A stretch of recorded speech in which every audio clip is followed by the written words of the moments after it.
The quantum field monitor erupted in a cascade of impossible readings, pulling Ethan Parker from his late-night calculations.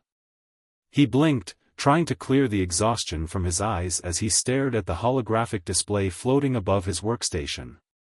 The patterns were unlike anything he'd seen in his 15 years of quantum physics research.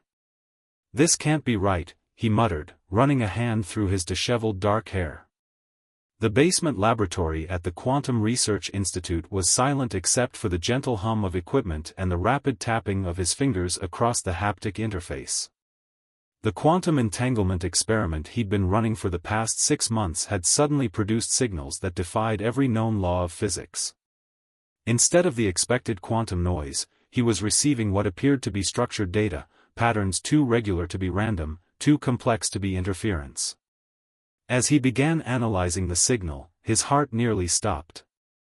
Hidden within the quantum fluctuations was something that could only be artificial: mathematical sequences, prime numbers, and finally, what appeared to be a message in an unknown script. Somewhere across the vast expanse of space, someone, or something, was reaching out.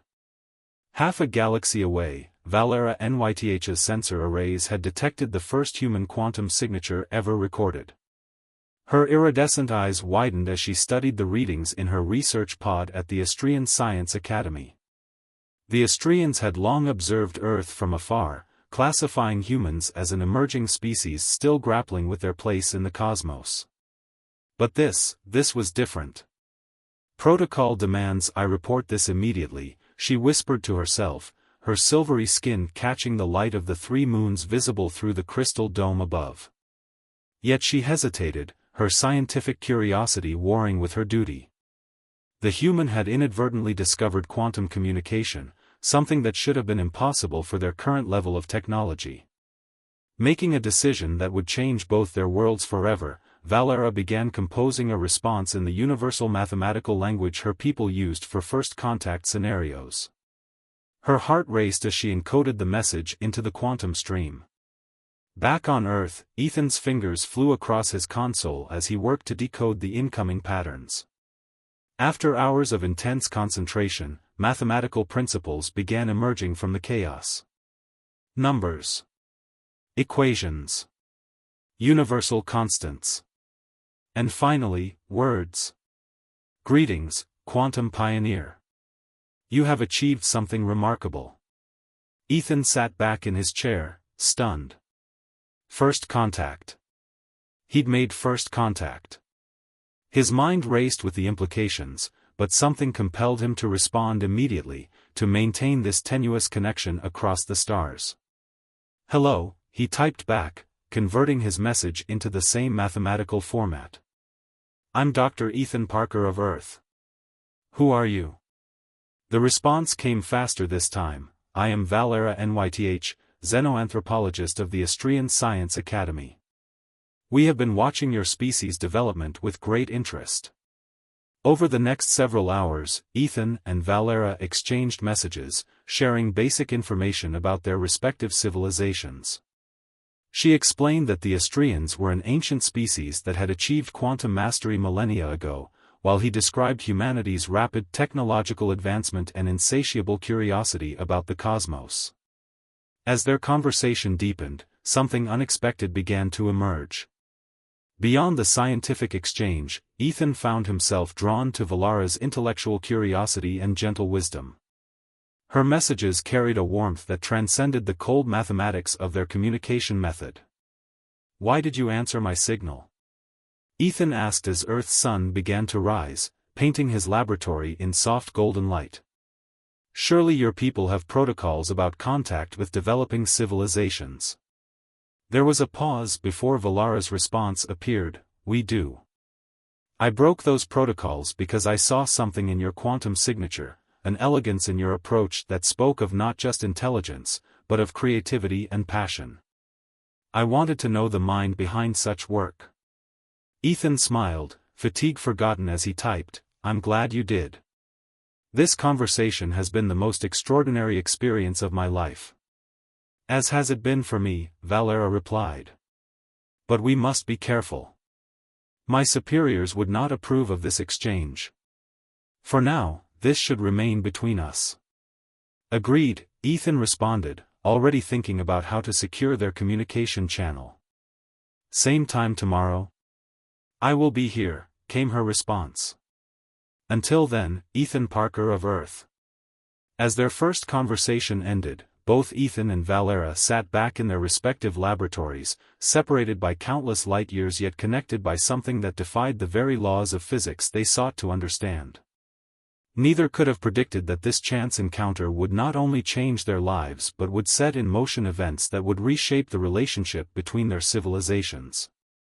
For now, though, they were simply two scientists sharing a secret across the stars, drawn together by curiosity, bound by discovery, and standing at the threshold of something greater than either could imagine.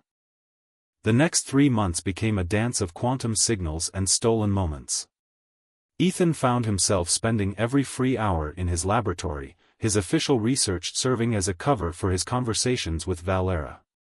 He learned that her people, the Astrians, had achieved interstellar travel centuries ago but maintained a policy of non-intervention with developing civilizations.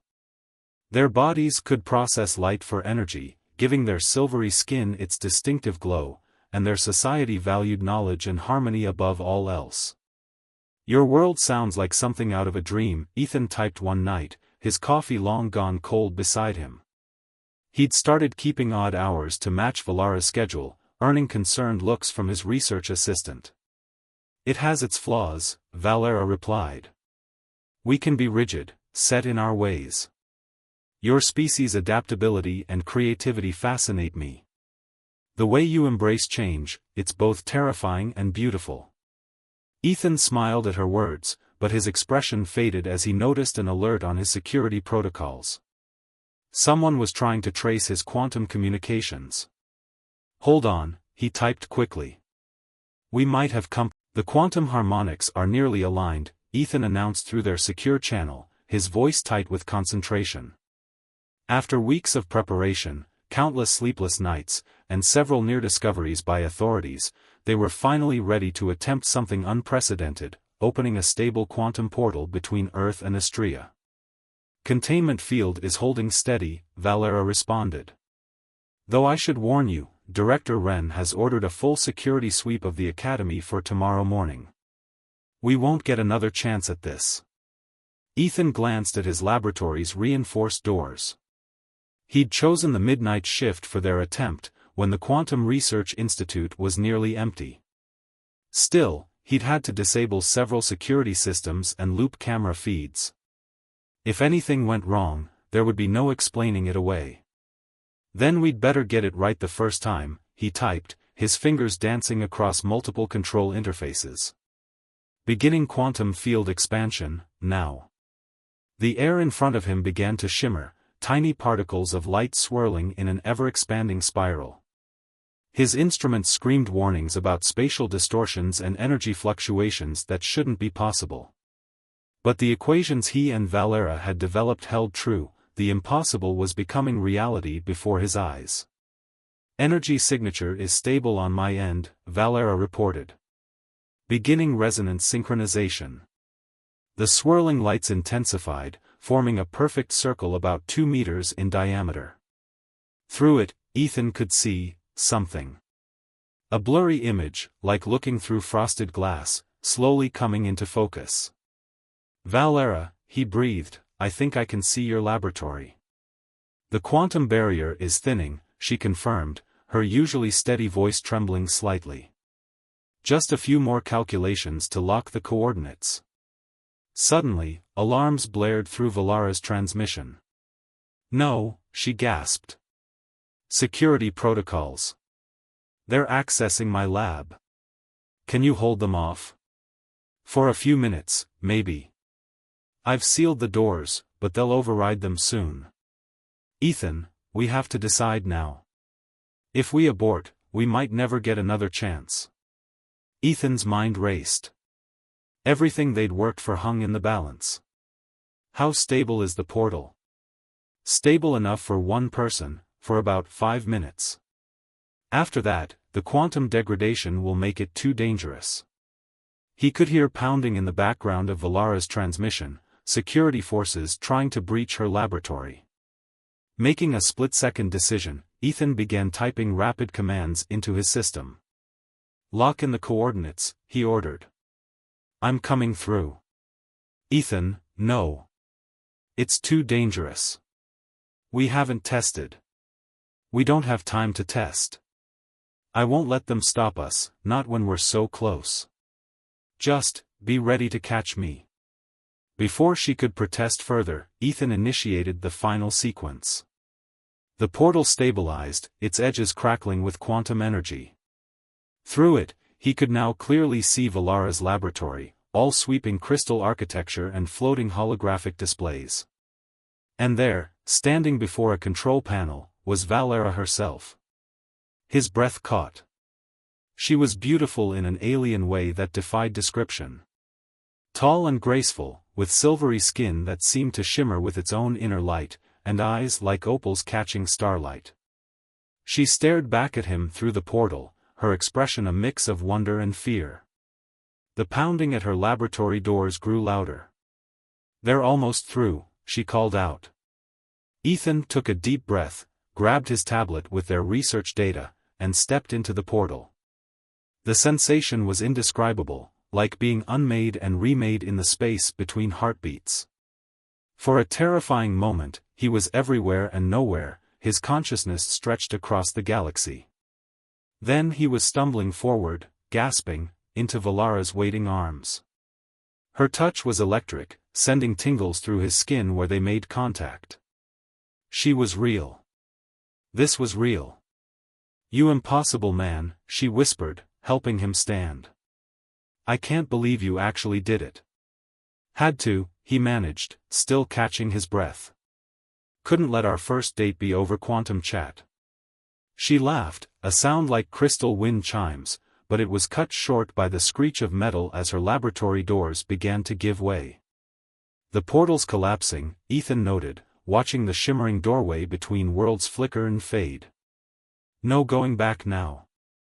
"Then we go forward," Valara decided, pulling him toward a concealed door at the back of her lab. "I have a private shuttle in the lower hangar. If we can reach it." The main doors exploded inward with a crash of broken crystal. Security forces in sleek armor poured in, led by a stern-faced Astrian with ceremonial markings that identified him as Director Wren. "Valara NYTH," he announced, "you are charged with unauthorized contact with a prohibited species and—" He stopped short, staring at Ethan in shock. "By the eternal stars. You actually brought one of them here." "Hello," Ethan said, managing a weak wave. "I don't suppose we could sit down and discuss this scientifically?" The director's expression hardened. "Secure them both. The council will decide their fate." But Valara was already moving, pulling Ethan through the concealed door as she slammed her hand on a control panel. Emergency barriers sprang up behind them, buying precious seconds. "Run," she ordered, and Ethan didn't need to be told twice. Together they raced through crystalline corridors, their footsteps echoing off walls that pulsed with living light, heading toward what Ethan hoped was freedom, and a future neither of them had imagined possible just moments before. The Astrian shuttle hummed with quiet power as Valara guided it through the crystalline spires of the Science Academy. Behind them, security vessels were already scrambling, their sleek forms cutting through the violet sky like silver arrows. "I've never actually been in a spaceship before," Ethan commented, trying to keep his voice steady as he watched 3 moons race past the view screen. "Let alone been chased by them." Valara's hands danced across the holographic controls. "First time for everything," she said, executing a maneuver that made Ethan's stomach lurch. "Hold on tight, we're about to jump." The stars outside stretched into lines of light, and Ethan felt a momentary sensation of displacement as they entered what Valara called slip space. When his vision cleared, they were orbiting a small, uninhabited moon in a neighboring system. "We should be safe here, temporarily," Valara said, finally allowing herself to relax slightly. "The Academy's jurisdiction doesn't extend to this sector." She turned to face him fully for the first time since their escape. Ethan. I'm so sorry. I've completely upended your life. He reached out, hesitantly taking her hand. Her skin was warm, with a slight tingling sensation that reminded him of static electricity. I made my choice, he said firmly. But we need to figure out our next move. Both our worlds know about each other now, there's no putting that genie back in the bottle. As if in response to his words, the shuttle's communication system lit up with multiple incoming signals. Valera activated the main screen, and they watched in stunned silence as news reports from both Earth and Astrea played side by side. On Earth, shaky footage from Ethan's lab security cameras showed the quantum portal experiment. Headlines screamed about first contact and government cover-ups. Conspiracy theorists were having a field day, and world leaders were calling emergency sessions. The Astrean news was more reserved but no less dramatic. The Council of Science had issued a formal statement acknowledging contact with humanity, while conservative factions were already calling for complete isolation from the unpredictable species. Well, Ethan said dryly, at least we're famous. This is serious, Valera replied, though he caught the slight upturn of her lips. The Council will be tracking this shuttle. And your Earth governments, they saw everything through your lab systems, didn't they? Ethan nodded, pulling out his tablet. But they also got this. He showed her the research data he'd brought, their combined work on quantum communications and portal technology. We've proven it's possible.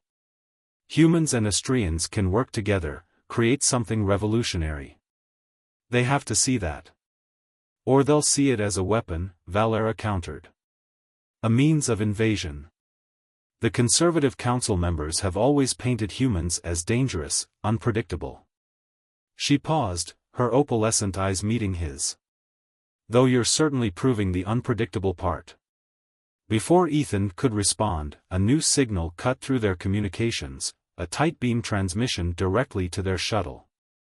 The sender ID made Valera gasp. It's Sentinel Thero, she breathed. My mentor from the Academy. He wants to help us. The message was brief but clear, coordinates to a hidden research station and an offer of sanctuary. Thero, it seemed, had been part of a minority faction within the Council that had long advocated for open contact with humanity. Can we trust him? Ethan asked. He taught me everything I know about xenoanthropology, Valera said. And he's always believed that isolation was holding both our species back. She began plotting the coordinates. If nothing else, we need allies. As they prepared to jump again, Ethan's tablet chimed with an encrypted message, from his research assistant back on Earth. She'd managed to secure his quantum research data and was already in contact with progressive members of the scientific community who were excited about the possibilities of human-Astrean cooperation. Look at that, he said, showing Valera the message. We're not alone. There are people on both sides who want this to work. And people who'll fight us every step of the way, she reminded him. The Council won't give up easily, and from what I understand of Earth politics. It'll be complicated, Ethan agreed. But hey, we already proved we can cross the galaxy to be together. Everything else is just details. Valera initiated the jump sequence, and as the stars began to blur around them once again, she allowed herself to share his optimism. They were fugitives, yes, but they were also pioneers. They had proven that the barriers between their species could be broken, that understanding, and even love, could bridge the gulf between stars.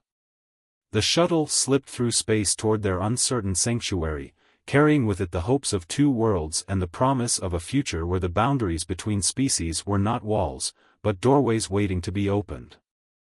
Sentinel Thero's hidden research station hung in the shadow of a gas giant, its crystalline architecture blending seamlessly with the surrounding asteroid field. Over the past month, it had become more than a sanctuary, it had become the unofficial headquarters of a growing movement for human-Astrean cooperation. The latest poll results from Earth are encouraging, Ethan announced, studying the holographic displays that filled their makeshift command center. 60% of humans now support opening diplomatic relations with Astrea. And the videos we released of our quantum portal research have gone viral. The Council is still officially opposed, Valera replied, her silvery skin catching the light of the gas giant outside. But we have supporters in every major institution now. Even Director Wren has been questioning the isolation policies lately. They had been busy during their exile. Using Thero's secure channels, they had released carefully selected information to both civilizations, proof of their successful cooperation, evidence that humans and Astreans could work together for mutual benefit.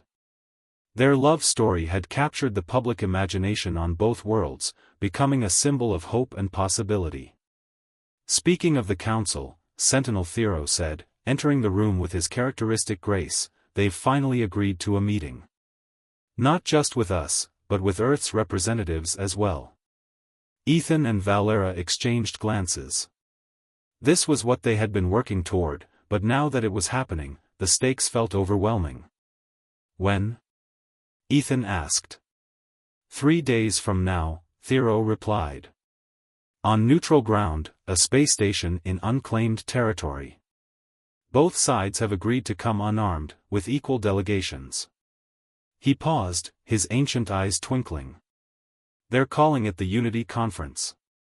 The next 3 days passed in a blur of preparation. Earth's delegation, led by the Secretary-General of the United Nations, arrived first. The Astrean Council members followed, their ships turning space around the station into a glittering dance of light and technology. Standing before the assembled representatives of both civilizations, Ethan felt Valera's hand slip into his. Together, they presented their vision, not just the quantum portal technology, but everything they had learned from each other. The creativity and adaptability of humanity combined with the wisdom and advanced science of the Astreans could open up possibilities neither species had imagined alone. We stand at a crossroads, Valera addressed the gathering, her voice clear and strong. We can retreat into fear and isolation, or we can embrace the unknown together. Ethan and I have proven that our differences are not barriers, they are strengths. The quantum portals are just the beginning, Ethan continued. Together, we could solve problems that have plagued both our species. Medical breakthroughs, clean energy, faster-than-light travel, the potential is limitless. The debate that followed was intense, but as the hours passed, something remarkable happened. The skeptics on both sides began to see the possibilities. The human representatives were awed by Astrean technology, while the council members were impressed by humanity's fresh perspectives and innovative thinking. Finally, after what felt like an eternity, the leaders of both worlds stood together. The Secretary-General and the head of the council clasped hands in a historic gesture of friendship, announcing the formation of the Interstellar Coalition for Cooperation and Exchange. As applause filled the chamber, Ethan turned to Valera. "We did it," he whispered. She smiled, her opalescent eyes shining. "No, my love. We're just beginning." In the years that followed, their story would be told countless times, the human scientist and the Astrean researcher who crossed the stars to find each other and ended up uniting two civilizations. The quantum portals they developed became gateways of commerce, culture, and understanding between worlds. Mixed communities sprang up on both Earth and Astrea, as humans and Astreans discovered they had more in common than anyone had imagined. Ethan and Valera remained at the forefront of this new era, continuing their research together while serving as ambassadors of unity. They established the Interstellar Institute of Scientific Cooperation, where brilliant minds from both species worked together to unlock the mysteries of the universe. On their 5th anniversary, standing in the quantum gardens they had created together, a beautiful blend of Earth's organic life and Astrean crystal technology, Ethan looked at his wife and saw not an alien, but simply the person he loved. "Any regrets?" he asked, watching the 3 moons of Astrea rise above the crystalline spires of their home.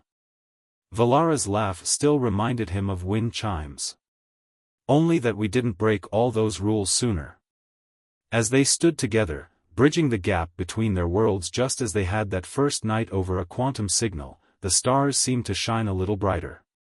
They had proven that love truly could cross the boundaries of space, species, and fear itself, opening the door to a future where the only limit was the imagination of two civilizations working as one.